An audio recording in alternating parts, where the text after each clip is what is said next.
Boxing update muna mga boss. Weljan Mindoro at si Yomer Felix Marcial nagsanib pwersa para sa Philippine team. Dati si Yomer Marcial lang ang pambato natin sa middleweight division pagdating sa mga Southeast Asian Games. Pero ngayon mga boss, kasama na rin si Weljan Mindoro sa Southeast Asian Games na gaganapin sa Thailand. Kaya abangan natin ang pagsasanib pwersa ng dalawa.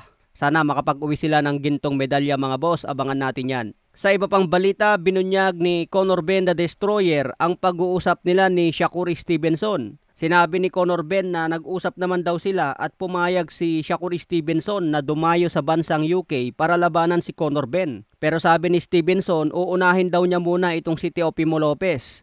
Tatalunin daw niya muna sa January si Teofimo Lopez bago pag-usapan ang laban ni Stevenson kay Conor Benn. Binanggit din ni Conor Benn na maganda rin ang pag-uusap nila ni Ryan Garcia. Pumayag din daw itong si Ryan Garcia na dumayo sa bansang UK.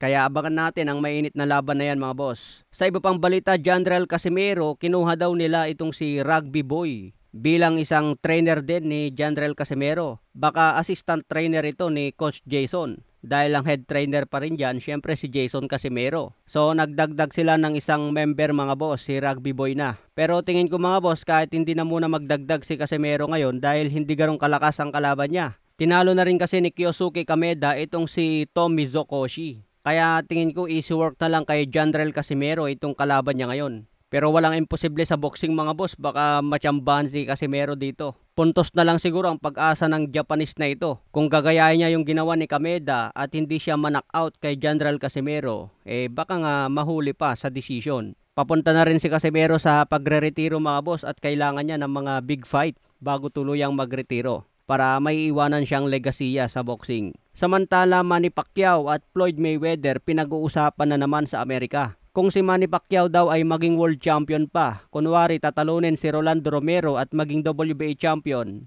Kung makalaban daw ni Pacman itong si Floyd Mayweather, sigurado daw mga boss na aagawin lang ni Floyd Mayweather ang belt ni Manny Pacquiao at si Floyd Mayweather na naman ang maging world champion. Kumbaga yung titulo na paghihirapan ni Manny Pacquiao na talunin yung mga batang champion, aagawin lang daw ito ni Floyd Mayweather. Kasi yung kondisyon daw ngayon ni Floyd Mayweather, kaya pa raw niyang tumalo ng aktibong boksingero. So kung 100% daw ang pagtitraining ni Floyd Mayweather, meron pa rin siyang ibubuga at tatalunin pa rin si Manny Pacquiao. So ano ang masasabi nyo tungkol dito mga boss? Kung opinion ko lang mga boss, kung manalo na si Manny Pacquiao kay Romero at maging champion na, pwede na talagang magretiro para magretirong champion siya. Huwag nang pagbigyan si Floyd Mayweather, baka madisgrasya pa sa decision. Alam nyo naman kapag sa Las Vegas ang laban, delikado talaga. Okay mga boss, hanggang sa muli nating updates.